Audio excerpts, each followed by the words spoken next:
Donc, nous sommes toujours sur notre thème nouveau,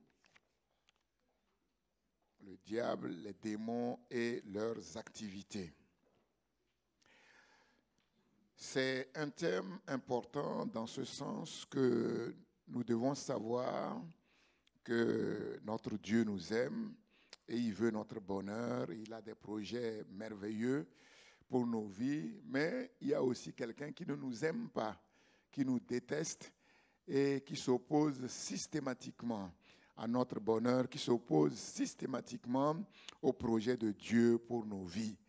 Nous devons bien être au clair par rapport à par rapport à la nature de nos ennemis.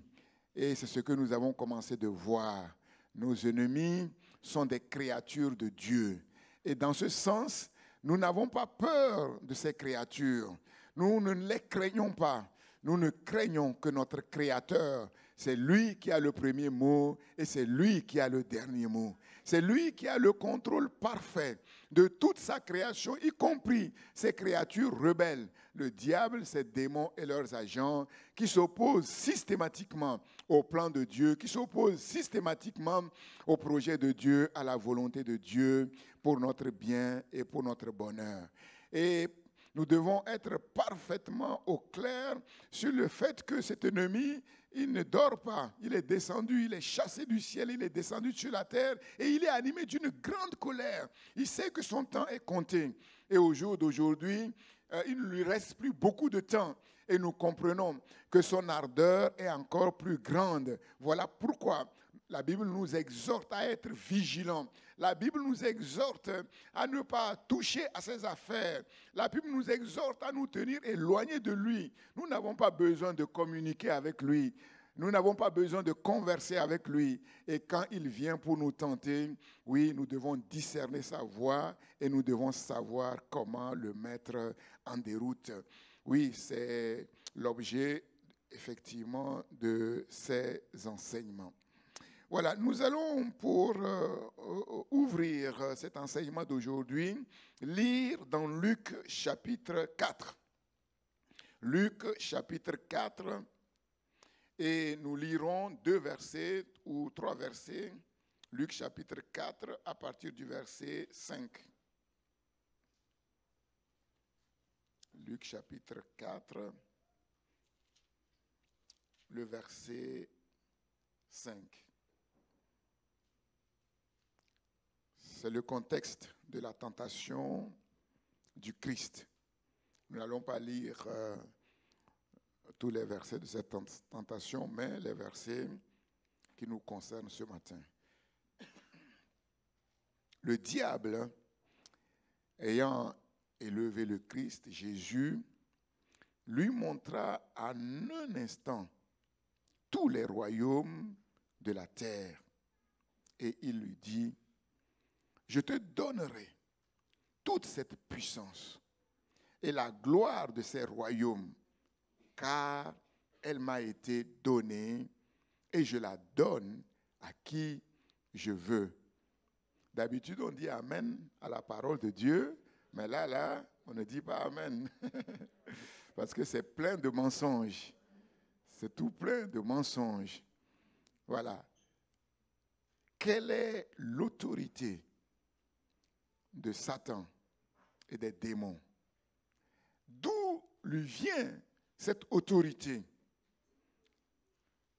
C'est ce que lui-même semble révéler ici. Et nous allons voir que ce qu'il dit n'est pas vrai. Il dit à Jésus, il montre au Fils de Dieu en un instant tous les royaumes de la terre. Et il lui dit, je te donnerai toute cette puissance et la gloire de ces royaumes, car elle m'a été donnée. Et je la donne à qui je veux. Si donc tu m'adores, elle sera toute à toi. Il dit, elle m'a été donnée. J'ai une autorité Et cette autorité m'a été donnée. Et je la donne à qui je veux. Chouraki dit, écrit, la version Chouraki, je te donnerai toute autorité sur les royaumes de l'univers et leur gloire. Oui, elle m'a été livrée. Elle m'a été livrée. Donc, il y a une nuance. Et je la donne à qui je veux. Je la donne à qui je veux. Et l'ennemi, comme je l'ai dit, c'est le malin. Il est malin, c'est le rusé. Donc, quand il parle, il y a des sous-entendus. On peut comprendre d'une certaine manière, on peut comprendre d'une autre manière. Elle m'a été donnée, elle m'a été livrée. J'ai regardé dans le dictionnaire, le petit Robert, la définition du mot livrer. Livrer veut dire aussi donner. Mais avec une nuance. Avec une nuance. Il y a une nuance, je vous la lis, et c'est cette nuance qui nous intéresse. Livrer, c'est remettre par une trahison entre les mains au pouvoir de quelqu'un. Livrer, c'est donner, remettre par une trahison. Par exemple, livrer son complice à la police. Donc, on voit que le mot donner, c'est autre chose. Et nous savons que, effectivement, il y a eu trahison. L'homme, Adam et Ève, ont trahi leur Créateur. Et nous commençons à comprendre d'où lui vient cette autorité à Satan. D'où lui vient cette autorité. Dans le texte que nous avons lu, Satan se positionne lui-même comme le représentant de l'autorité de Dieu. Dans la version Louis II qu'on a lue, il semble dire qu'il a une autorité et que cette autorité lui a donné. Donc, logiquement, il n'y a qu'un seul qui peut donner une autorité sur la terre, c'est le Créateur. Donc, en parlant ainsi, Satan se positionne comme le représentant de l'autorité de Dieu sur la terre. Seulement, mais quand on suit son raisonnement vers la fin, il dit, et moi, je la donne à qui je veux. Ah, là, on voit qu'il manifeste une certaine indépendance, une certaine souveraineté. Donc, d'après ce qu'il dit, si son autorité est une autorité représentative déléguée, il ne peut pas faire ce qu'il veut de manière absolue. Donc, on voit déjà une contradiction. Et c'est comme ça qu'il est. Et c'est comme ça qu'il agit. Il se positionne comme le représentant de l'autorité de Dieu, mais en vérité, c'est un usurpateur. C'est un voleur. Un voleur. Plus loin, et c'est grave. On voit que le diable réclame pour lui, ce qui appartient exclusivement à Dieu et à Dieu seul. Et qu'est-ce qui appartient exclusivement à Dieu et à Dieu seul? L'adoration. Si donc tu te prosternes et si tu m'adores, elle sera à toi. Et on comprend qu'il se positionne comme Dieu. Il se positionne comme Dieu. Par la ruse, le mensonge, la séduction, le diable a poussé l'homme, Ish et Isha, Adam et Ève, à désobéir à Dieu. À désobéir à Dieu, c'est-à-dire à lui obéir, lui, à obéir au diable et à désobéir à Dieu. Ce faisant, qu'est-ce qui va se passer? Ce qui va se passer, c'est que, en choisissant délibérément de désobéir à Dieu et d'obéir à Satan, l'homme s'est désolidarisé de Dieu pour s'unir avec Satan. Parce que ici, il ne s'agit pas de quelque chose d'anodin, mais il s'agit d'une épreuve. C'est une épreuve. C'est un peu comme si tu te retrouvais dans une situation où tu es éprouvé.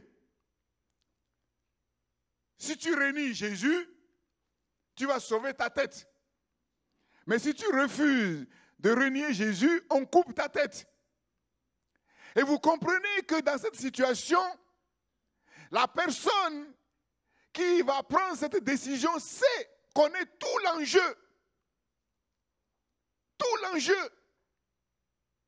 Ce n'est pas quelque chose d'anodin, ce n'est pas une décision anodine. Et nous comprenons effectivement la tragédie qui va s'en suivre, les lourdes conséquences qui vont s'en suivre. C'est cela. Adam et Ève, en choisissant de désobéir à Dieu et d'obéir au diable, ils se désolidarisaient de Dieu pour se livrer au diable, pour se livrer au mal. Que dit Paul dans Romains chapitre 6? Paul dit, Romains chapitre 6, verset 16, je le lis pour vous.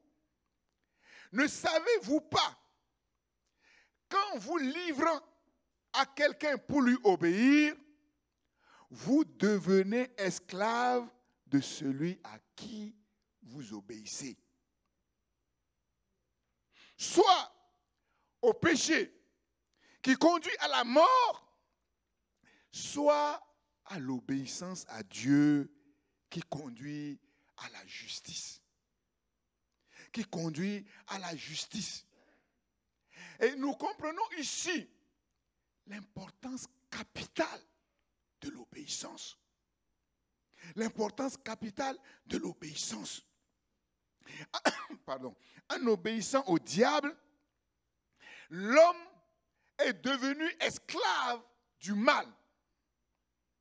Et étant esclave du mal, il est de facto esclave du diable, qui est à l'origine du mal. Et à partir de ce moment-là, l'homme perd son autorité. L'homme perd tous les privilèges immenses dont je vous ai parlé le dimanche dernier, exclusifs que Dieu a accordés à l'homme. L'homme à qui Dieu a donné l'autorité pour gouverner le monde, pour gouverner la terre, a perdu cette autorité, a perdu ses privilèges. Donc, à partir de là, il y a un vide. Il y a un vide. Et comme la nature a horreur du vide, c'est Satan qui va combler ce vide. Personne ne lui a donné cette autorité.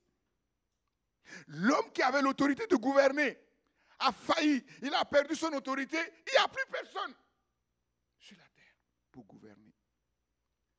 Et donc, Satan va utiliser les dons importants que Dieu lui a donnés, la puissance que Dieu lui a donnée, la sagesse que Dieu lui a donnée pour se faire passer pour le représentant de Dieu.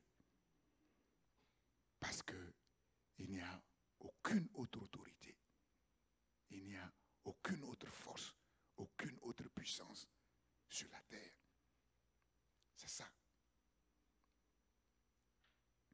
À partir de là, Satan est devenu le prince de ce monde. Jean chapitre 12, verset 31. Jean chapitre 14, verset 30. Jean chapitre 16, verset 11. Et c'est de la bouche de Jésus lui-même. À partir de là, Satan est devenu le prince de la puissance de l'air. Éphésiens 2, 2. Le prince de la puissance de l'air. Et vous savez que l'air est partout. Étant le prince de la puissance de l'air, cela nous montre qu'il règne partout. À partir de là, Satan est devenu le Dieu de ce siècle. Le Dieu de ce siècle. 2 Corinthiens, chapitre 4, verset 4. Et Jean nous dit, dans 1 Jean, chapitre 5, verset 19, que le monde entier est sous la puissance du diable, du malin. Le monde entier est sous la puissance du malin. Parce que l'homme à qui Dieu a donné la puissance pour gouverner le monde est devenu l'esclave de Satan.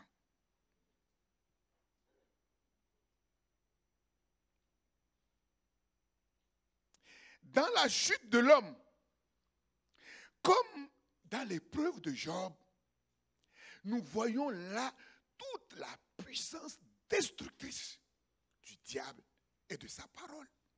Toute la puissance destructrice du diable et de sa parole. Adam et Ève, en obéissant à la parole destructrice du diable, ont été littéralement laminés, jetés par terre. Une chute lourde, avec des conséquences lourdes. Nous voyons comment, bien sûr, Dieu a donné l'autorisation au diable. Comment en quelques instants, mais le diable a fustigé Job. Il lui a tout enlevé. Richesse, bien, famille, tout enlevé. En quelques jours, je ne sais pas, rapidement. La puissance destructrice du diable, la puissance destructrice de la parole du diable. La vie et la mort sont au pouvoir de la langue, nous dit le sage. Surtout quand cette langue, Dieu a donné à celui qui manifeste cette langue un certain pouvoir. Et nous savons que Dieu a beaucoup donné à Satan. Et c'est parce que Satan a beaucoup reçu de Dieu qu'il s'est laissé emporter par l'orgueil. Satan exerce une influence sur tous les domaines d'activité stratégique dans le monde et rien ne lui échappe. Comprenons-le bien. Il est le prince de la puissance de l'air. Il règne. Surtout là où il y a l'air, Satan règne.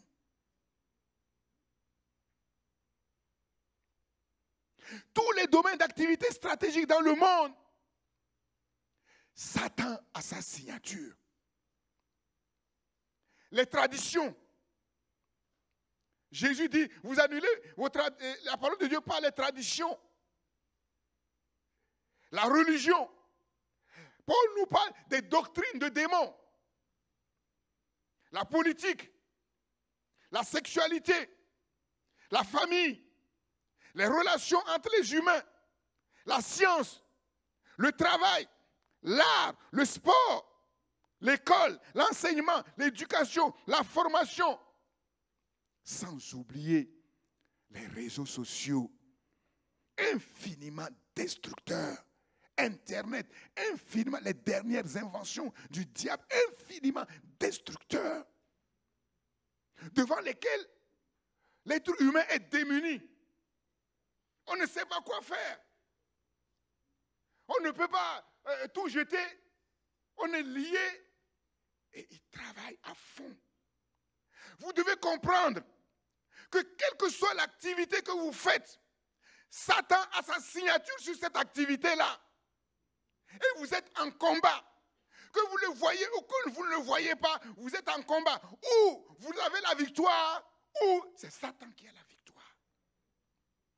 Le monde n'est plus neutre.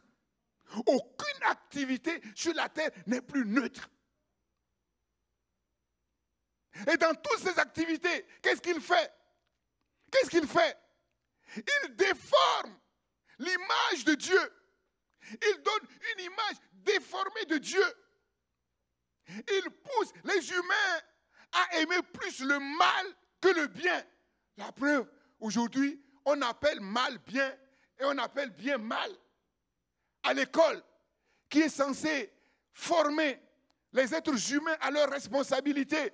En France, par exemple, on refuse catégoriquement de parler de Dieu. On refuse l'hypothèse de la création. Donc on parle de quoi? On parle du diable.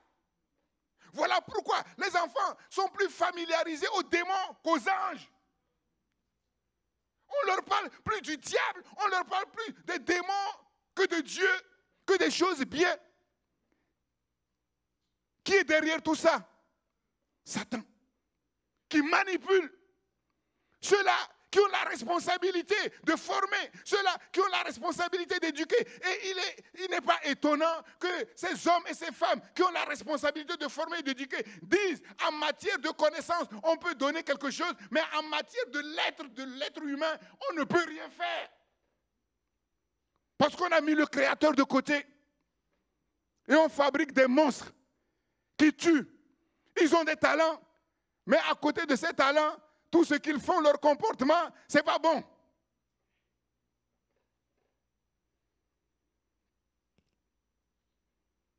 Il fait croire que Dieu est méchant. Il fait croire que Dieu est dur. Il fait croire que si on accepte de suivre Dieu, on perd sa jeunesse, on perd sa vie. Son règne a commencé avant la chute, avec la chute de l'homme, et son règne se terminera à la fin du monde. Nous vivons par conséquent la parenthèse de la volonté permissive de Dieu. C'est le temps de salut. Tous les êtres humains, sans aucune exception, qui ne se soumettent pas à Dieu et à son Christ, sont sous la domination de Satan. Le monde entier gît sous la puissance du malin. Et Jésus a dit, nul ne peut servir 2 maîtres. Il n'y a que 2 maîtres. Il n'y a que 2 maîtres. Qui sont-ils? Dieu. Mais comme l'homme n'est plus maître, puisqu'il a perdu son autorité, il est tombé, et le diable. Tous les êtres humains, sans aucune exception, qui ne se soumettent pas à Dieu et à son Christ, même s'ils ont une belle religion, même s'ils donnent l'apparence d'être quelqu'un, ils sont sous la domination du péché, sous la domination du diable. Satan les aveugle par la tromperie, la ruse, la puissance mensongère, les miracles mensongers, les prophéties mensongères, la prospérité mensongère. Il leur fait croire que ce que Dieu ne veut pas leur donner, lui, il est prêt à leur donner, mais rapidement. Et nous avons vu ce que ça a donné avec Adam et Ève. Le jour où vous allez manger, vous allez voir, tout va changer. Vous serez des dieux, vous aurez la connaissance. Mais est-ce que c'est ce qui s'est passé? Non. Il est appelé le malin. Paul dit de lui, dans 2 Corinthiens 11, 14, il se déguise en ange de lumière. Ces faux prophètes se déguisent aussi en ange de lumière. Ces faux apôtres aussi se déguisent en ange de lumière. Ils avancent toujours masqués, déguisés, dissimulés. On ne les voit jamais en plein jour. Ils agissent toujours la nuit. dans les ténèbres. Et quand ils veulent agir dans la nuit et en plein jour, ils sont masqués. Ils viennent avec des paroles mielleuses. Ils viennent avec des paroles qui semblent être paroles d'évangile. Satan se sert de tout. Les choses du monde, toutes les choses du monde, pour s'opposer à Dieu et à Christ et pour détruire particulièrement les enfants de Dieu. La nourriture est légitime. La nourriture est une chose bonne, mais Satan utilise la nourriture pour détruire les humains, puisque la Bible dit que pour certains, leur ventre, c'est leur Dieu. La sexualité, c'est un don de Dieu. Mais Satan utilise la sexualité pour détruire les humains, pour détruire les familles. En faisant croire, non mais Dieu, il est trop méchant. Il a donné la sexualité, mais pourquoi il faut attendre de se marier d'abord avant de goûter à ses plaisirs? Et c'est comme ça qu'il a ruiné les familles. C'est comme ça qu'il a détruit les familles. Et on dit, oui, mais si on ne sait pas, comment on va savoir si c'est la bonne? Et en disant ça, on a détruit l'être humain. On a mis la femme au même pied d'égalité que la voiture qu'on essaye avant d'acheter. Et ça fait des millénaires qu'ils essayent avant de se marier, mais ça ne marche pas. Et personne ne s'assoit pour comprendre que celui qui est derrière, pour détruire les familles, pour détruire la société, c'est le diable. Non. Pourquoi? Il trompe les gens en disant que la vie est trop courte. Il faut profiter. C'est maintenant qu'il faut profiter. On n'a qu'une seule vie. Il faut mordre la vie à pleines dents. Et à la fin, c'est la vie qui mord les gens.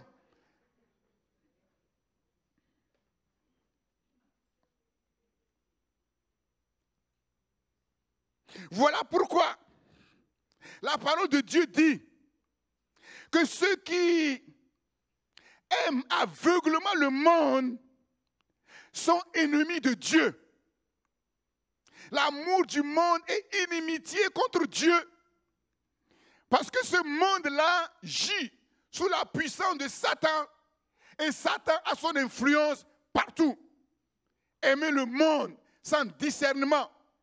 Aller sur les réseaux sociaux sans discernement. Suivre aveuglement les modes sans discernement. Écouter n'importe quoi, les musiques du monde sans discernement. C'est inimitié contre Dieu. Malgré sa présence dans le monde, comme je vous l'ai dit, le monde reste le monde de Dieu. C'est Dieu seul. Il n'y a qu'un seul créateur de ce monde, c'est Dieu. Et le monde reste le monde de Dieu, malgré la présence de Satan sur la terre. Dieu contrôle parfaitement ce monde. Dieu gouverne secrètement, mystérieusement, sans grand bruit. Je vous ai dit, ce qui m'impressionne avec Dieu, c'est comment Dieu peut être là sans que personne ne se rende compte qu'il est là. Dieu peut faire mais des choses extraordinaires sans que personne ne voie que la main de Dieu est là. C'est le livre d'Esther. Dans le livre d'Esther, vous ne trouverez nulle part mentionné le nom de Dieu. Mais toutes les pages, on voit la main invisible de Dieu qui a tout managé, qui a tout contrôlé pour accomplir son but à lui. Alléluia! Dieu gouverne secrètement, mystérieusement, sûrement le monde qu'il a créé. Et Paul nous dit, soyez tranquilles, Dieu a le pouvoir de faire concourir toutes choses à notre bien. Dieu a le pouvoir d'utiliser Satan. Dieu a le pouvoir d'utiliser les démons. Dieu a le pouvoir d'utiliser les sorciers pour le bien de ses enfants. Dieu est celui qui met tout en œuvre conformément aux décisions de sa volonté. Et quelle est la volonté de Dieu? C'est que tous les êtres humains soient sauvés et qu'ils parviennent à la connaissance de la vérité. La vérité qui libère, la vérité qui affranchit. Vous connaîtrez la vérité et la vérité vous affranchira des ruses de l'ennemi, de la séduction de l'ennemi. Dieu restreint l'influence du mal. Dieu restreint l'influence du diable, des démons et des sorciers et les empêche de dominer entièrement les vies et les institutions humaines. Nous avons vu comment Dieu a utilisé la chute pour finalement créer un monde meilleur à l'ancien monde. Nous savons comment Dieu a utilisé Satan pour bénir Job, mais encore mieux que sa première bénédiction. Satan est le Dieu de ce siècle, le prince de ce monde. Nous comprenons que le mot monde a deux sens. Le sens neutre en tant que création bonne du Créateur de Dieu. Car Dieu a tant aimé le monde qu'il a donné son Fils unique, afin que quiconque croit en lui ne périsse point, mais qu'il ait la vie éternelle. Mais le monde a aussi un autre sens, le sens d'un système qui s'oppose à son Créateur, une société en rébellion, bâtie sur des bases et des valeurs contraires à la parole de Dieu. Satan est le Dieu de ce monde pervers, inique, qu'il séduit et conduit à la perdition.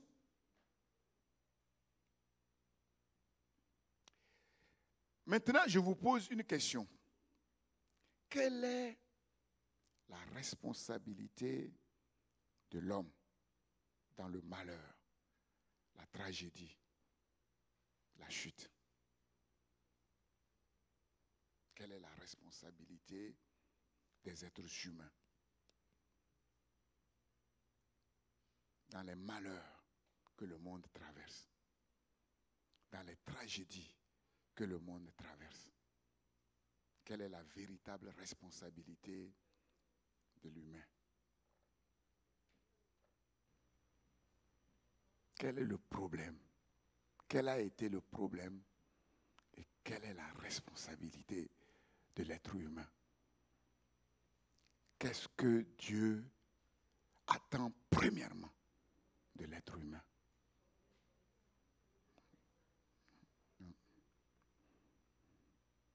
Bon, je vous dédouane parce que même moi-même, avant de me plonger dans cette étude, je n'aurais pas été capable de répondre précisément. Et c'est là où on voit que ce n'est pas évident. Ce n'est pas du tout évident. Et on a besoin de toute la lumière du Seigneur, de toute la grâce de Dieu, de la révélation du Seigneur. En fait, la responsabilité de l'être humain, c'est une seule chose, avant toute autre chose, l'écoute. L'écoute. Il n'y a pas d'obéissance s'il n'y a pas d'écoute. Il n'y a pas d'écoute. Il n'y a pas d'obéissance s'il n'y a pas d'écoute. Et nous comprenons alors pourquoi. Nous comprenons les termes de la confession de foi d'Israël. Ça commence par quoi? Écoute, Israël. C'est là où l'homme faillit. Je peux vous dire ce matin que tout ce qui échoue, tout ce qui n'arrive à rien, tous ceux qui n'ont rien, ou presque rien, si on fouille le problème, se trouve dans leur oreille. L'écoute, ils ne savent pas écouter. Un enfant qui n'écoute pas ses parents, qui n'écoute pas à l'école, n'arrivera à rien. N'arrivera à rien. Sans parler d'obéissance, il faut obéir à quelque chose. Il faut obéir à quelque chose. C'est l'écoute. Écoute Israël. Écoute Israël. Revenons en arrière sur la chute. Les textes que nous avons lus, Genèse chapitre 2, versets 15 à 17, Genèse chapitre 3, versets 1 à 6. Qu'est-ce qui s'est passé? Premièrement, Dieu a parlé. Ensuite, le serpent a parlé. Mais quand on va à la chute, où est le problème? Où est le problème?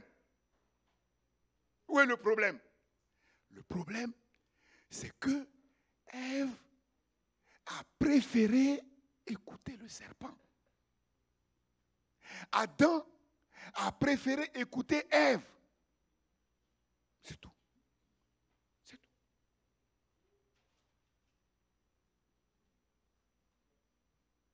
Et en écoutant Ève, c'est le serpent qu'il a écouté. Qu'est-ce qui a été à l'origine de la chute d'Abraham et Sarah? Dans l'épisode d'Isaac et de Ismaël. Ismaël, Abraham et Sarah. Qu'est-ce qui a été à l'origine? Ce qui a amené Abraham et Sarah à chuter, c'est qu'ils ont écouté une autre voix que celle de Dieu. Et quelle est la voix qu'ils ont écoutée? Sarah a écouté la voix de la tradition, la voix de ses propres sentiments maternels. Et Abraham a écouté la voix de Sarah. Et vous comprenez pourquoi? Quand Dieu ensuite a donné l'ordre à Abraham d'aller offrir Isaac en sacrifice, il n'a parlé à personne, pas même à Sarah. Il a compris. Il a compris. Quand Dieu te parle clairement et que tu discernes que c'est la voix de Dieu, n'en parle à personne. N'en parle à personne. La parole que Dieu t'adresse a en elle une autorité, une puissance, non seulement pour t'impacter, mais pour te donner la capacité d'agir selon cette parole. Mais quand quelqu'un n'a pas reçu la même parole, il ne peut pas comprendre. Il ne peut pas comprendre. Maintenant, si tu doutes, tu n'es pas sûr, oui, tu peux aller chercher conseil. Mais quand tu es sûr à 100% et tu vas chercher conseil, ça veut dire quoi? Tu doutes de Dieu et tu es en train de chercher un réconfort.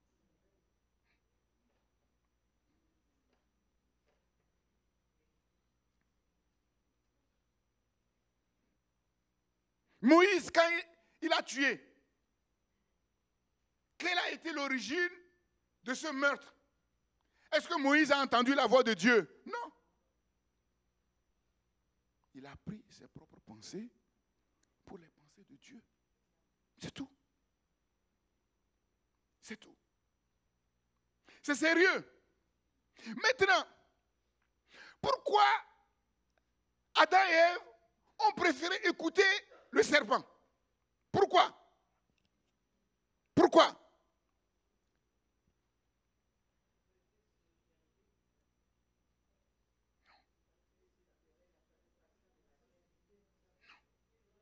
Parce que, je vous l'ai dit, ils n'avaient pas la connaissance de ce qui est mauvais et de ce qui est bien. Ils vivaient un peu dans l'innocence. Quand quelqu'un n'a jamais été brûlé, il ne pourra jamais s'imaginer que le feu, ça fait mal. Ils ont été comblés. Ils vivaient dans la pourpre, dans la facilité. Ils ne savaient pas ce que c'est mal. Ils ne savaient pas ce que c'est qu'avoir mal. Dans l'innocence, ils ont cru que la vie c'est comme ça. Et qu'on peut écouter autre chose, mais finalement, on va continuer. Et vous comprenez que la facilité ne fait pas du bien. La facilité n'a jamais arrangé quelqu'un. Regardez bien dans votre vie. C'est quand ça chauffe, c'est quand ça ne va pas, que vous avez la force de prier, de vous lever le matin, de prier, de jeûner. Mais quand vous avez tout et qu'il n'y a pas de problème, regardez comment vous allez vous comporter. Regardez.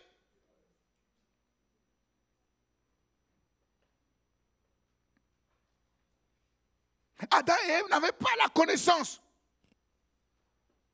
Mais puisque Adam et Ève n'avaient pas la connaissance, où se trouve leur responsabilité?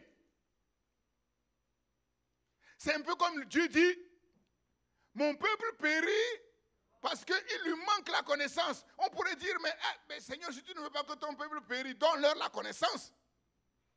Donc on comprend qu'il y a autre chose qui est cachée. Ils ont écouté le serpent parce qu'ils n'avaient pas la connaissance.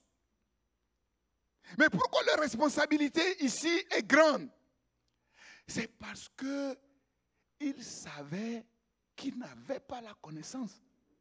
Puisqu'ils ont désiré tant cette connaissance.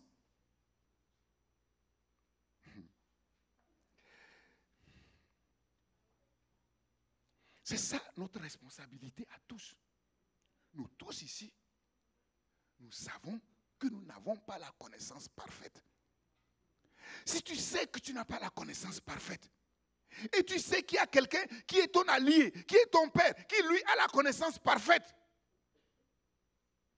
mais pourquoi ne pas lui faire confiance? Pourquoi? Si tu ne lui fais pas confiance, et tu préfères te faire confiance, alors que tu sais que tu ne sais pas tout, tu ne peux pas tout, tu n'es pas... Mais après, si tu fais un mauvais choix, la responsabilité, c'est qui? C'est toi-même. C'est toi-même. Qui ici va me dire qu'il est omniscient, qu'il est omniprésent, qu'il est omnipotent? Qui ici peut me dire ce qui peut vraiment le rendre heureux? Qui?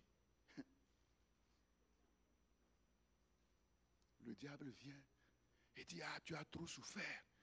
Oui, il ne faut pas être trop exigeant.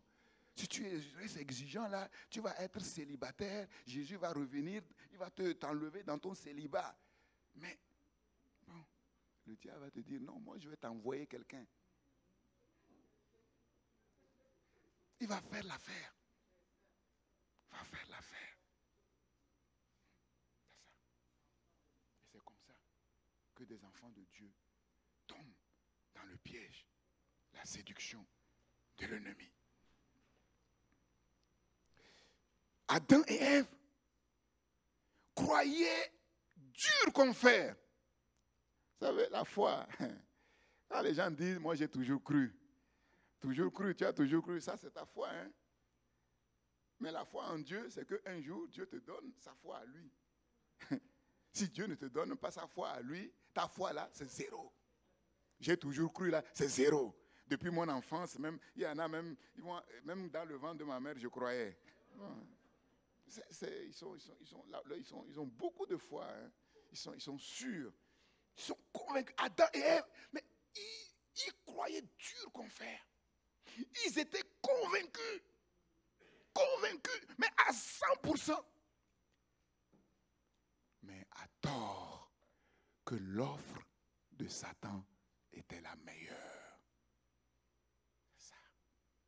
Que l'offre de Satan était la meilleure. Dieu leur a fait son offre. Satan leur a fait son offre. Ils ont dit non. Ce que Satan dit, c'est bon. D'ailleurs, l'arbre était agréable à voir. Et il est devenu, comme par hasard, bon à manger. Tu n'as jamais mangé une banane? Tu n'as jamais mangé un citron? Et tu trouves que le citron, c'est bon à manger? Mais c'est ça. Tout. Mais le décalage, la désillusion entre le désir de l'être humain et la réalité. Et la réalité. l'offre du diable semble toujours meilleure que celle de Dieu quand on n'a pas la connaissance de ce qui est bien et de ce qui est mal. Quand on n'a pas le discernement spirituel. C'est la tentation du Christ. Humainement, aucun être humain, s'il n'est pas spirituel, ne peut refuser une telle offre. Jésus, tu n'as pas besoin de souffrir pour être roi. Jésus, tu n'as pas besoin d'aller à la croix pour avoir la gloire, pour être élevé. Quel être humain va dire non à cette offre s'il n'a pas l'Esprit de Dieu, s'il n'est pas spirituel, s'il n'a pas le discernement? Et toutes nos tentations suivent la même logique. Parce que l'offre du diable va toujours dans le même sens que les désirs de la chair. L'offre du diable va toujours dans le même sens que les désirs de l'être humain. L'homme s'étant désolidarisé de Dieu, et s'étant solidarisé avec le diable, fonctionne et se comporte et il parle comme le diable.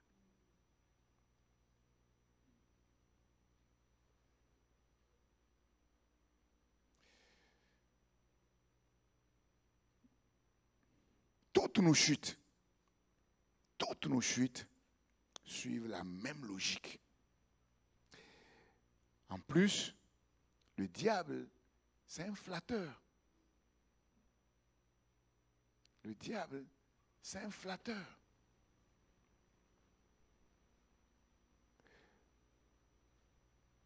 Jésus, Ruth, Esther et tant d'autres ont fait un autre choix.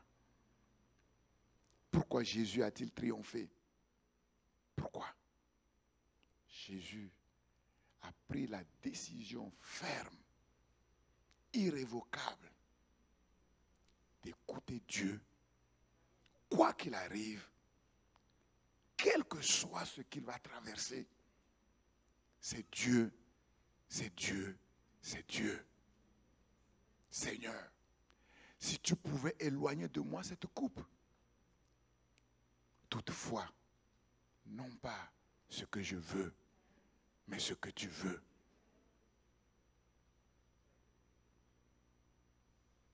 Ruth a dit non aux traditions. Ruth a dit non à toutes les images déformées de Dieu que le monde de son époque a pu véhiculer.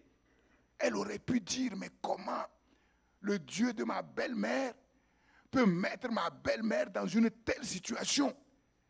Satan a dû lui dire, mais le Dieu que tu sers ta belle-mère là, c'est un Dieu sanguinaire. Regarde la situation déplorable dans laquelle il fait retourner ta belle-mère chez elle. Non. Elle a préféré écouter la voix du Dieu de sa belle-mère. Elle a préféré suivre tous les conseils que Naomi lui donnait. Et on a vu le résultat. Elle est devenue l'ancêtre du roi David. Esther aurait pu dire, moi je suis arrivée, la reine, j'ai toute la gloire, j'ai toutes les richesses. Mardoché, mon oncle, il n'est rien, il est toujours couché à la porte. Non, malgré sa gloire, malgré sa richesse, Esther a décidé d'écouter son oncle jusqu'à la fin. Même si ça doit lui coûter, ça devait lui coûter sa propre vie. Elle a dit non. Je discerne que derrière les paroles de mon oncle, c'est Dieu lui-même qui parle. C'est lui qui a le premier mot, c'est lui qui a le dernier mot. D'ailleurs, même si je suis arrivé là où je suis, c'est clair que c'est la main invisible de Dieu qui a opéré en ma faveur. C'est ça. Dans la chute, on voit clairement que le problème, c'est le problème de l'écoute. Maintenant, dans le développement du mal sur la terre, on va voir que c'est encore le problème de l'écoute. Et lisons Genèse chapitre 4. Genèse chapitre 4. Verset 1er. Adam connut Ève, sa femme. Elle conçut et enfanta Caïn. Et elle dit, j'ai acquis un homme de par l'Éternel. Elle enfanta encore son frère Abel. Abel fut berger et Caïn fut laboureur. Au bout de quelque temps, Caïn fit à l'Éternel une offrande des fruits de la terre. Et Abel, de son côté, en fit une des premiers-nés de son troupeau et de leur graisse. L'Éternel porta un regard favorable sur Abel et sur son offrande, mais il ne porta pas un regard favorable sur Caïn et sur son offrande. Donc, si on reste là, image déformée de Dieu. Dieu là, il fait du favoritisme, hein, c'est kiff, kiff. Kiff, kiff, il prend un et puis il jette l'autre. Caïn fut très irrité. Et son visage fut abattu. Pourquoi? Et l'Éternel dit à Caïn, pourquoi es-tu irrité? Pourquoi ton visage est comme ça? Pourquoi ton visage est-il abattu? Mais certainement, si tu agis bien, tu relèveras ton visage. Si tu agis mal, le péché se couche à ta porte et ses désirs se portent vers toi. Mais toi, domine sur lui. Qu'est-ce que Caïn va faire? Cependant, Caïn adressait la parole à son frère Abel. Il n'a pas répondu à Dieu, hein, mais il va parler à son frère. Mais comme ils étaient dans les champs, Caïn se jeta sur son frère Abel et le tua. Mais cet enfant n'a jamais vu ça.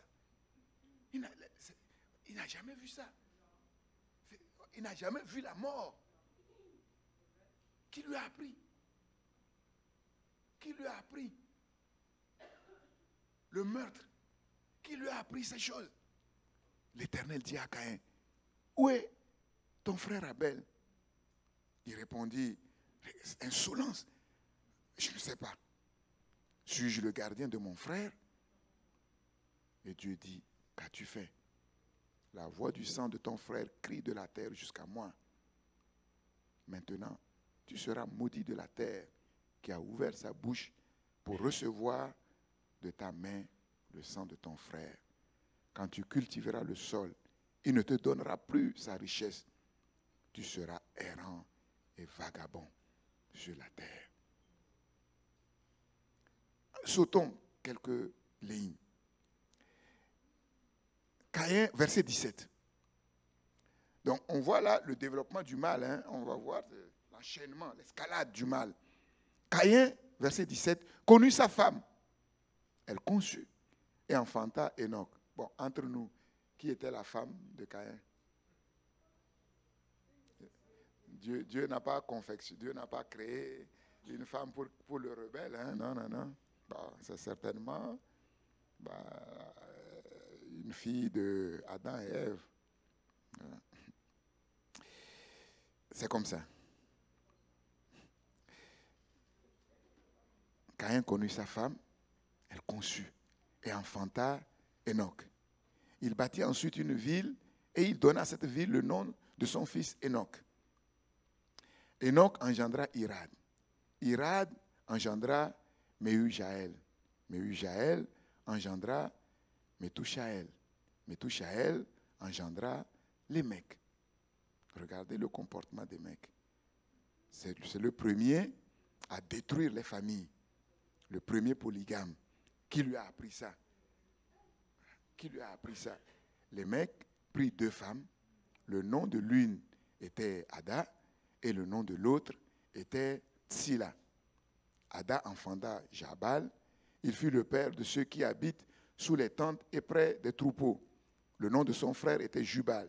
Il fut le père de tous ceux qui jouent de la harpe et du chalumeau. Tsila, de son côté, enfanta Tubal-Caïn, qui forgeait tous les instruments d'airain et de fer. La sœur de Tubal-Caïn était Naaman. Le mec dit à sa femme, voilà, l'artiste, la star qui va se mettre à chanter, Ada et Tsila, écoutez ma voix, femme de Lémec, écoutez ma parole. J'ai tué un homme pour ma blessure et un jeune homme pour ma meurtrissure. Caïn sera vengé 7 fois et Lémec 77 fois. C'est terrible. L'escalade du mal. Ils se vantent du mal. Et ils se glorifient de tuer. Et ils mettent ça en chanson.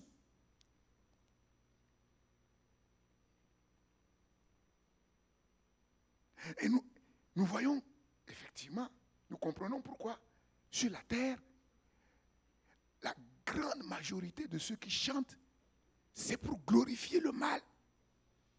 C'est pour glorifier Satan. C'est le même esprit. C'est le même esprit.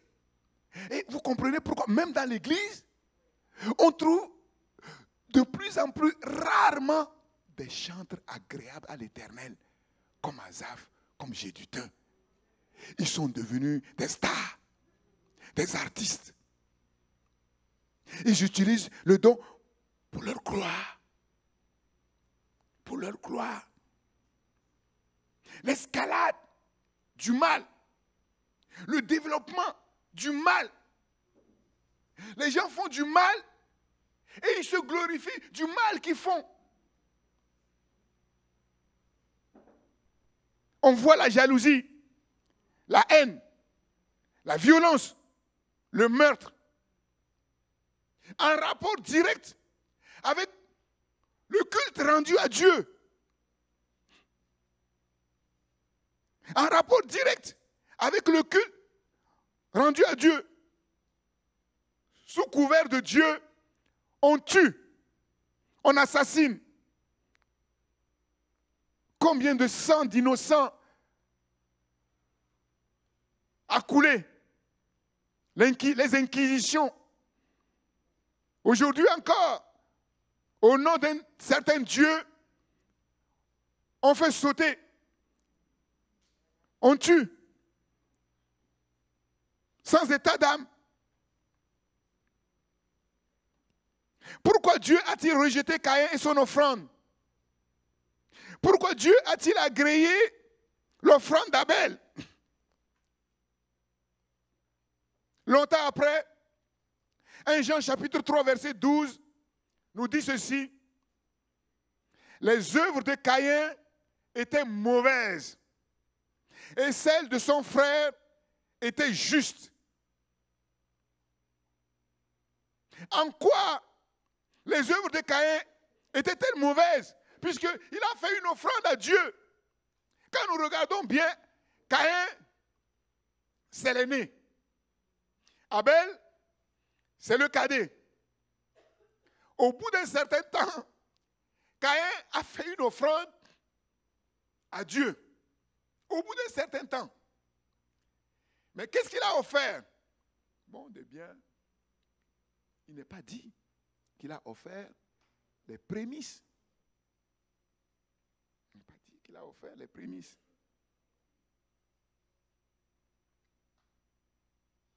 Dieu regarde à ce que nous faisons, à ce que nous donnons, mais Dieu regarde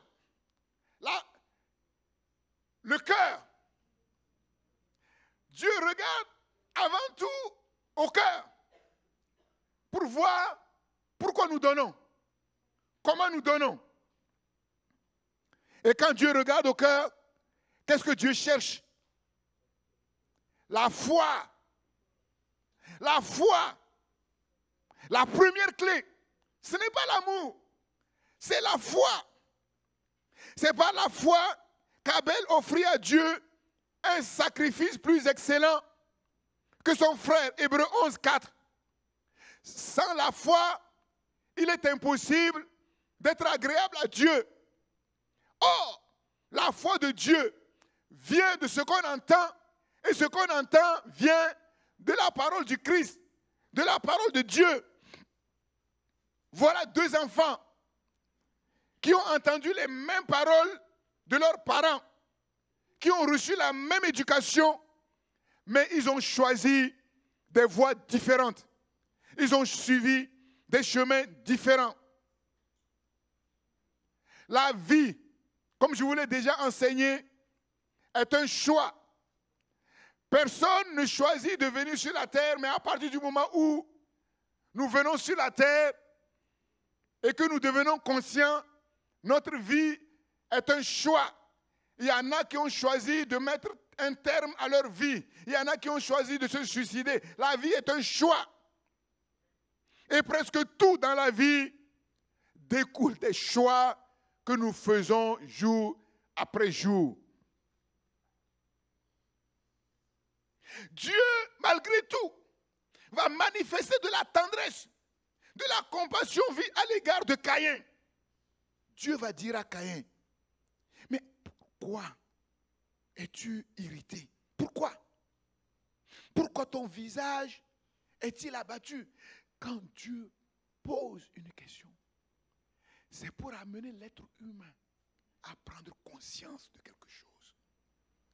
Et la parole de Dieu est comme la lumière qui éclaire. Vous vous souvenez, Jésus, devant la femme adultère, qui était accusée d'adultère, Jésus s'est baissé et il va écrire sur la terre. Il va écrire sur la terre. Nous sommes faits de terre. Nous sommes faits de terre. Il va écrire sur la terre.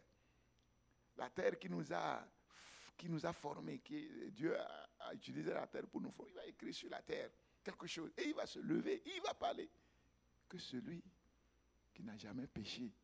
Et la parole est devenue lumière dans les cœurs. Dans les cœurs. Et nous avons vu le comportement. Donc Dieu, avec tendresse, avec compassion, avec amour, va essayer de récupérer Caïn en lui posant des questions. Et Dieu lui dit, certainement, ce qui se passe là, mais ton frère a fait une offrande que j'ai acceptée. Toi, tu as fait une offrande que j'ai rejetée. Mais qu'est-ce que tu veux? Est-ce que ce que tu veux, c'est de me plaire? C'est de me faire une offrande que j'accepte? Si c'est ça, mais regarde comment ton frère a donné et fais comme lui.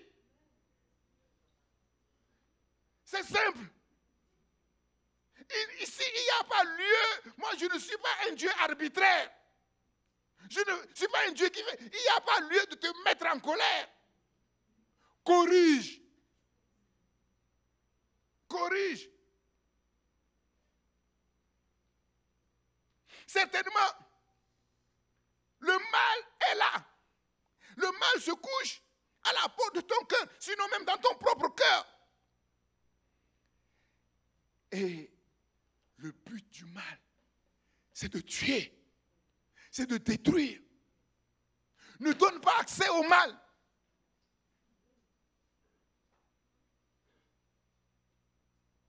Tu es plus fort que le mal. Tu peux dire non au mal. Si tu écoutes ce que je te dis, et si tu choisis, tu décides de faire ce que je te dis, tu vas voir, tu seras dans la victoire. Ma parole est créatrice, puissante, ordonnatrice, providentielle.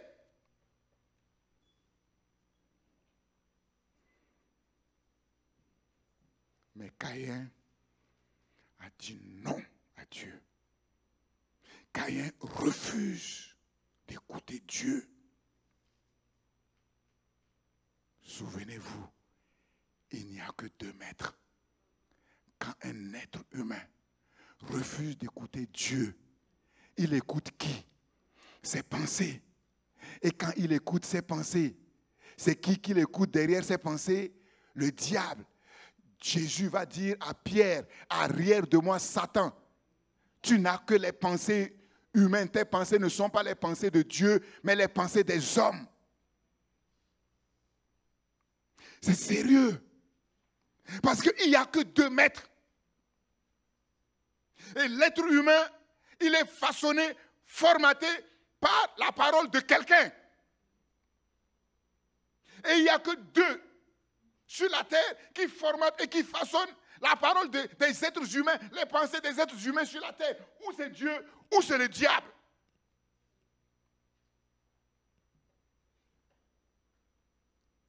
Jude va dire, Jude 11, en parlant des faux prophètes, en parlant des faux apôtres, malheur à eux, car ils ont suivi la voie de Caïn.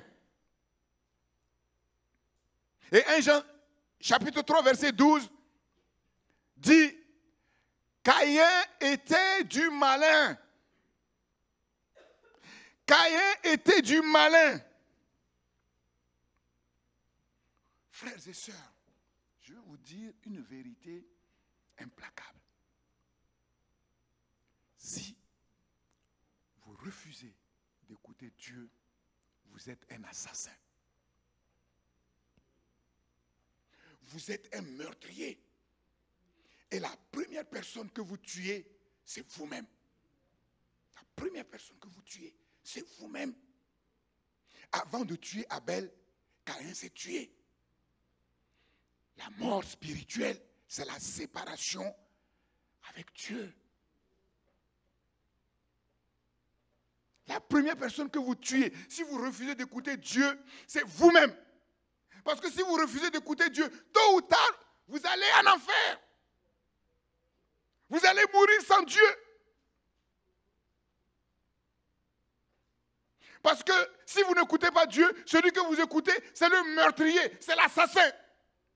Et la première personne que ce meurtrier, cet assassin veut tuer, c'est d'abord vous-même. Et c'est dans la mesure où il vous a tué, qu'il va vous utiliser, il va vous utiliser pour tuer d'autres personnes.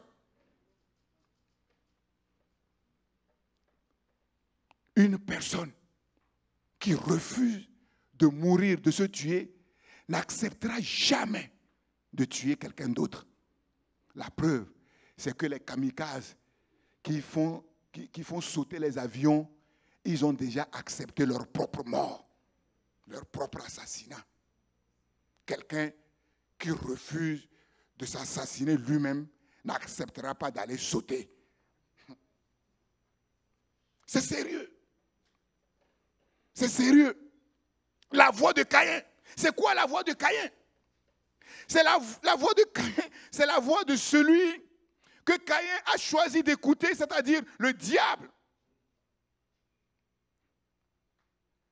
Caïn va se comporter. Sa manière d'être et de vivre, de fonctionner, ses œuvres vont être conformes au diable.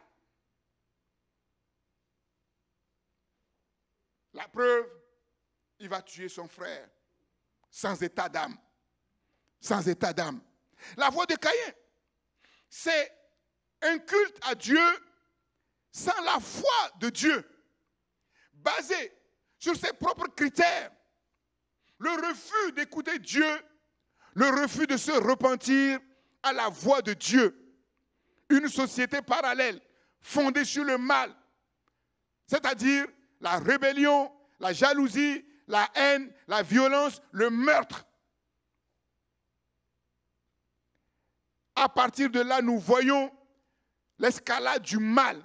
Le mal va se développer rapidement sur la terre par la lignée de Caïn. Dieu va être contraint de détruire ce monde par le déluge. Un monde corrompu, rempli de violence. Dieu attend que le monde dans lequel nous vivons soit corrompu, rempli complètement de violence, que le mal soit vraiment clair dans toutes les sphères pour détruire une fois pour toutes le monde.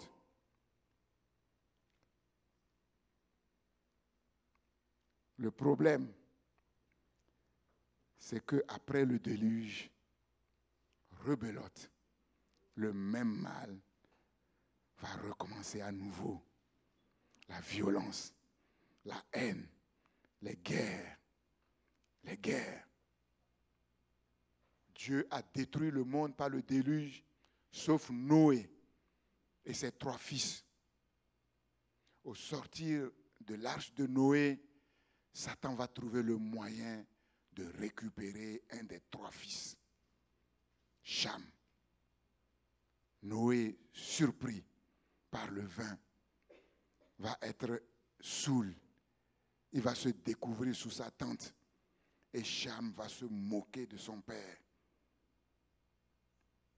Il va aller raconter à ses frères, Sem et Japheth, qui vont prendre une couverture, ce que lui, il aurait dû faire. Et venir à reculons pour ne pas regarder la nudité. La nudité, ça veut dire beaucoup de choses. Hein? Ça veut dire beaucoup de choses. Et ce n'est pas mon propos ce matin de développer cela. Et quand Noé va se réveiller, la malédiction va tomber.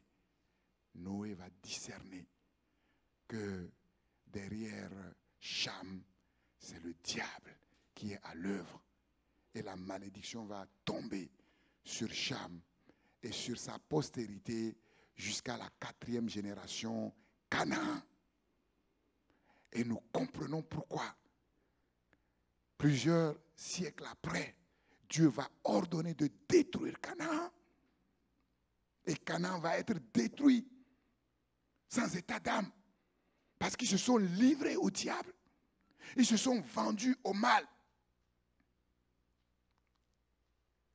Derrière Caïn, derrière Cham, Nemrod, le premier antichrist avant le temps, celui qui a bâti Babel, la tour de Babel, Babylone, dont nous connaissons le sens spirituel, ce que les pays européens essaient le modèle que le pays européen essaie de suivre, comme je vous ai dit, le Parlement européen à Strasbourg est construit sur le modèle du peintre Bruegel qui a peint la tour de Babylone inachevée. Et le Parlement européen, c'est un immeuble, il est achevé, mais quand vous voyez, il y a comme des échafaudages, il est inachevé. Et quand un journaliste leur a demandé, ça signifie quoi? Ils ont dit que ce que Nemrod n'a pas réussi à faire à Babel, nous allons le faire. Nous allons le faire. Derrière Cam ou Cham, derrière Nemrod, derrière Canaan, derrière toutes ces stratégies, cette tragédie, toujours les mêmes personnes, le diable et ses démons.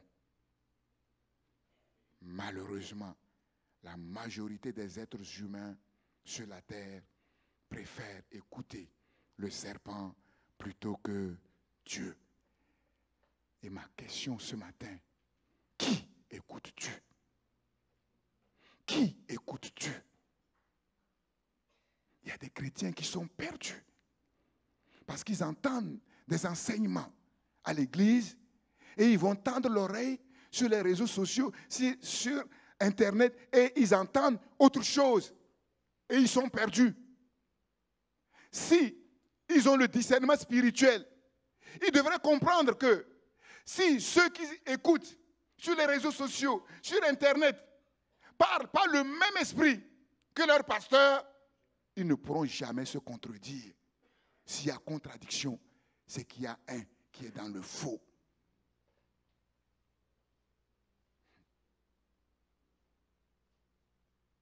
Qui écoutes-tu? Dis-moi, qui tu écoutes? Et je te dirai qui est ton Dieu. Et je te dirai qui tu es réellement.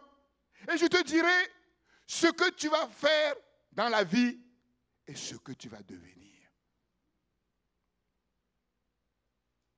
Malheur à eux, ils ont suivi la voie de Caïn.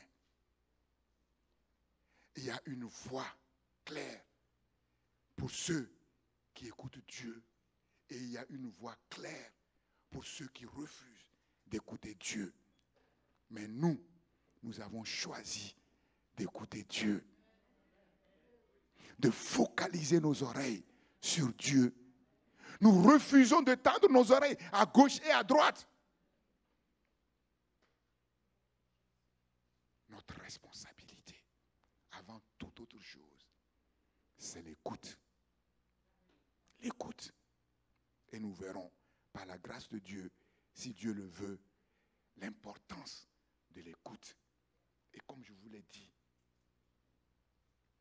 tous nos problèmes, nos échecs viennent de là. Parce que peu de personnes sur la terre savent écouter. Ils entendent, mais ils n'écoutent pas. Et c'est quoi l'écoute active dont la Bible nous parle, qui est salutaire pour nous? C'est ce que nous allons voir par la grâce de Dieu.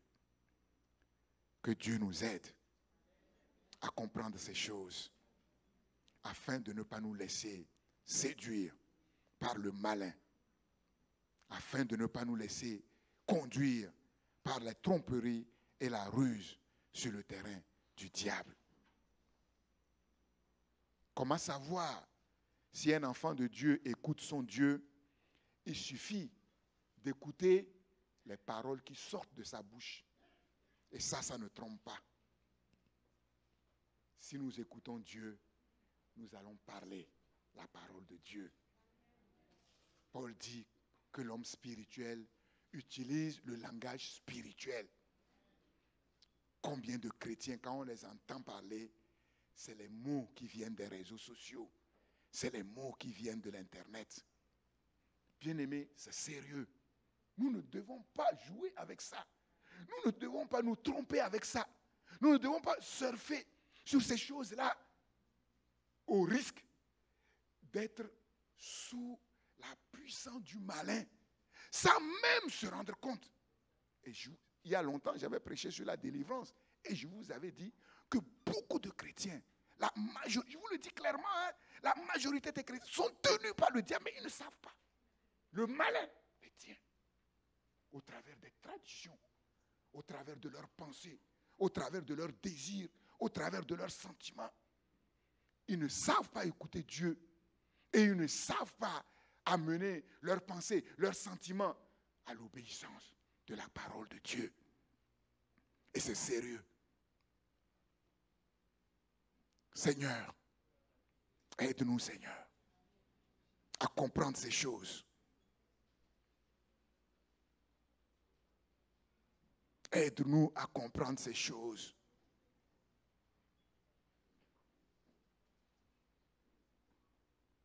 Les oreilles. Combien c'est important. Combien c'est important. Celui qui n'entend pas ne reçoit rien. Si on dit à un sourd, tu vois, je t'ai fait un cadeau, je t'ai acheté une belle voiture, viens, je vais te donner la clé, tu prends la voiture est à toi. Le sourd, il n'entend pas. Comment il va aller prendre la voiture? Impossible.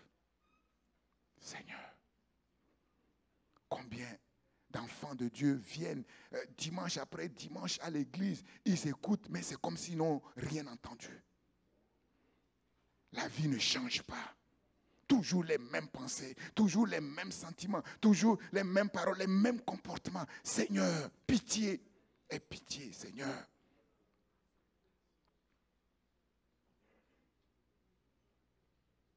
Seigneur, toutes les tragédies de la vie, en commençant par la chute, viennent de l'écoute. Parce que les humains préfèrent écouter une autre voix que celle de leur Créateur. Oh Dieu!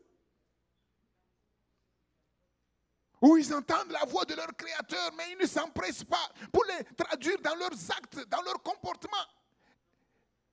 Et ils se trompent par de faux raisonnements. Ils se séduisent eux-mêmes, séduits par le diable.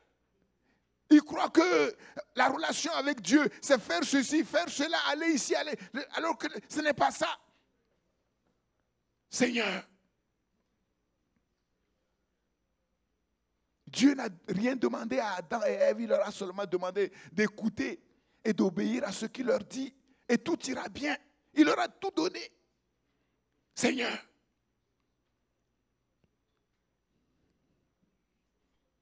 Des oreilles tendues à gauche et à droite. On regarde la télé, on regarde des films, on va sur les réseaux sociaux, on ne discerne pas ce qui est bon et ce qui est mauvais. Et on prend tout. Seigneur. Seigneur. Viens au secours, Seigneur, de ton peuple. Nous connaissons la prière du Seigneur Jésus-Christ. Le Seigneur m'a ouvert l'oreille. Ouvre, Seigneur, nos oreilles.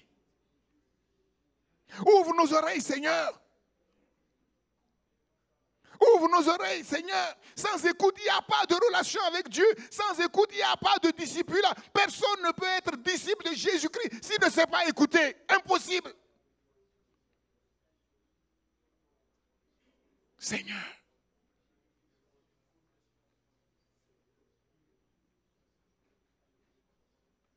Comme Samuel, nous voulons dire, Seigneur, parle, ton serviteur écoute, mais ouvre nos oreilles, Seigneur, pour t'écouter, Seigneur, oh Dieu. Seigneur, celui qui écoute reçoit.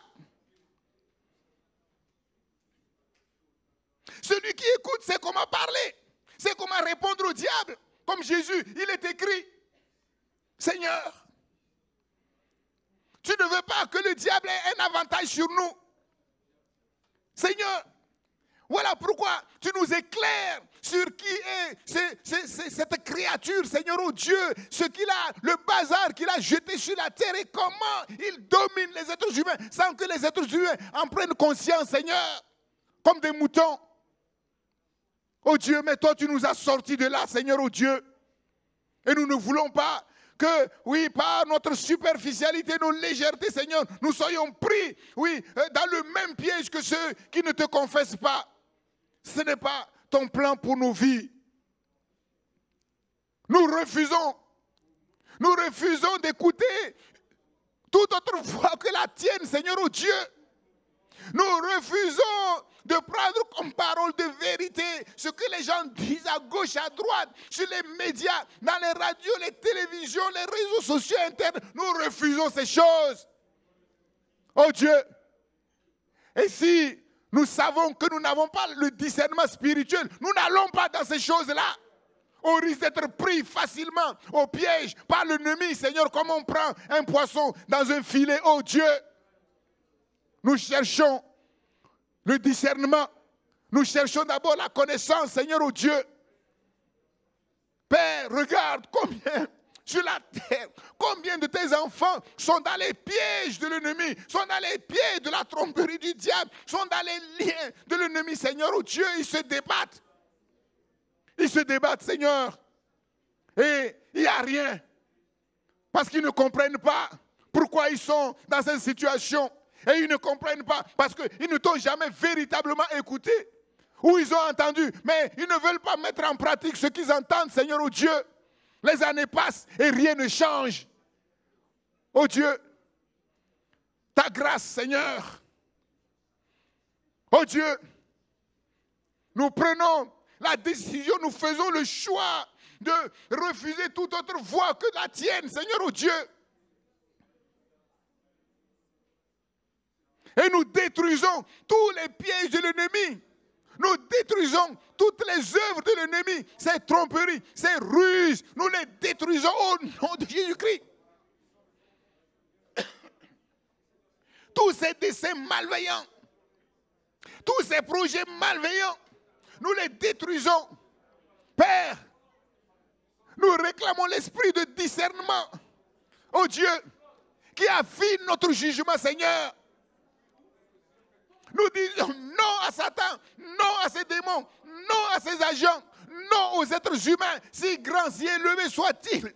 Seigneur, qui sont sous son esclavage et qui nous trompent, Seigneur. Ils nous font croire qu'il suffit de réussir, il suffit d'avoir ceci, il suffit d'avoir cela pour être heureux. Mais eux-mêmes, ils ne le sont pas. Seigneur, ils sont dans la même voie que Caïn. S'il faut tuer pour avoir de l'argent, il tue sans état d'âme, Seigneur, oh Dieu. S'il faut piétiner, oui, pour réussir, il piétine sans état d'âme, Seigneur, oh Dieu. Ils sont du malin. Nous ne voulons pas écouter de ces gens. Seigneur, nous proclamons la victoire du sang de l'agneau de Dieu sur Satan, sur ses démons et ses agents au nom de Jésus-Christ. Seigneur, que au travers de ces enseignements, les yeux de quelqu'un s'ouvrent, les oreilles de quelqu'un s'ouvrent, au nom de Jésus. Père, nous étions aveugles, nous étions sourds. Seigneur, avant de venir à toi, mais depuis que nous sommes venus à toi, nos yeux voient, nos oreilles sont ouvertes, Seigneur, oh Dieu, et nous ne voulons pas faire comme si rien n'a changé depuis qu'on est venu à toi, Seigneur. Seigneur, Jésus a vaincu nos ennemis. Et nous proclamons sa victoire sur Satan, sur les démons. La Bible dit que Jésus est l'homme le plus fort qui a lié l'homme fort. Il a déposé des armes dans lesquelles il se confiait. Il a distribué ses dépouilles. Jésus a dépouillé les dominations et les autorités. Il les a livrées publiquement en spectacle, en triomphant d'elle par la croix. Il a fait la purification des péchés et il s'est assis à la droite de la majesté de Dieu après avoir reçu des mains du Père tout pouvoir dans le ciel et sur la terre. Le Fils de l'homme de Dieu est venu sur la terre pour détruire les œuvres du diable. Oh Dieu! Et c'est lui qui a dit, je suis venu bâtir mon église et les portes du séjour des morts ne préviendront point contre elle. Seigneur, et nous proclamons que nous l'avons vaincu, le malin, l'accusateur des frères, le serpent ancien, le grand dragon, oui, l'adversaire de Dieu. Nous l'avons vaincu à cause du sang de l'agneau de Dieu, à cause de la parole de notre témoignage, la parole que nous entendons, oui, que nous parlons, et parce que nous n'avons pas aimé notre vie jusqu'à craindre la mort. Seigneur, c'est toi-même qui as dit, voici, je vous ai donné le pouvoir de marcher sur les serpents, de marcher sur les scorpions. Seigneur, et sur toute la puissance de l'ennemi, et rien ne pourra nous nuire, Seigneur. Nous proclamons ta victoire dans tous les domaines de nos vies. Nous proclamons ta victoire dans tous les domaines de nos vies. Seigneur, nous proclamons que Satan est vaincu et que tout ce qu'il fait va contribuer à notre bien, car tu as le pouvoir de faire concourir toutes choses à notre bien. Mais il faut que nos oreilles soient ouvertes, que nos yeux s'ouvrent, Seigneur, oh Dieu, pour discerner sa nature, ses œuvres, ses ruses, Seigneur, oh Dieu, et nous éloigner de ses affaires. Dieu de gloire, manifeste, Seigneur, ta puissance. Oh Dieu, Seigneur, que tes enfants ne soient pas comme des jouets dans les mains du diable, Seigneur, comme des marionnettes dans les mains du diable, le monde l'est. Mais tes enfants, ton église ne peut pas l'être, Seigneur. Oh Dieu, manifeste ta gloire. Que cette année soit vraiment l'année de la victoire sur Satan et sur toutes ses ruses au nom de Jésus-Christ. Seigneur, que toutes ces oppositions systématiques soient brisées, détruites au nom de Jésus-Christ. Père, que tout ce qu'il a volé pendant des années soit restitué au nom de Jésus-Christ. Père, que le feu du jugement de la croix soit sur lui, soit sur ses œuvres, son organisation, ses armées, ses agents, ses sortilèges, ses enseignements, ses enchantements, ses conjurations. Oh Dieu, ces spéculations prennent feu au nom de Jésus. Nous t'en supplions, manifeste, Seigneur, ta gloire. Nous disons, ça suffit. Oh Dieu, l'autorité qu'il a volée à l'homme, Seigneur, tu es venu pour la reconquérir, Seigneur, afin de nous investir de cette autorité pour gouverner en ton nom. Qu'il en soit ainsi. Oh Dieu, affermis les œuvres de tes mains, Seigneur. Affermis les œuvres de tes mains. Affermis les œuvres de tes mains. Au nom de Jésus. Oui, que le changement vienne par la lumière de ta révélation. La révélation, la lumière, oui, sur nos ennemis et sur leurs œuvres, Seigneur, oh Dieu, mais aussi la lumière grandissante sur notre Dieu, sur ses œuvres. Seigneur, merci pour la victoire. Merci pour la victoire. Merci pour la victoire. Merci pour la victoire. Merci pour la victoire au nom de Jésus-Christ et par la puissance du Saint-Esprit. Nous disons à toi, notre Dieu, soit la puissance, l'honneur et la gloire. C'est toi que nous voulons écouter, c'est toi que nous voulons prier, c'est toi que nous voulons louer, c'est toi que nous voulons adorer, c'est toi que nous voulons servir, Seigneur. Père, que le miracle de l'ouverture de nos oreilles se fasse au travers de ces enseignements et de la puissance de ta parole et que les choses changent radicalement au nom de Jésus-Christ. Merci Seigneur. Merci notre Dieu. Amen. Amen, amen, amen, amen.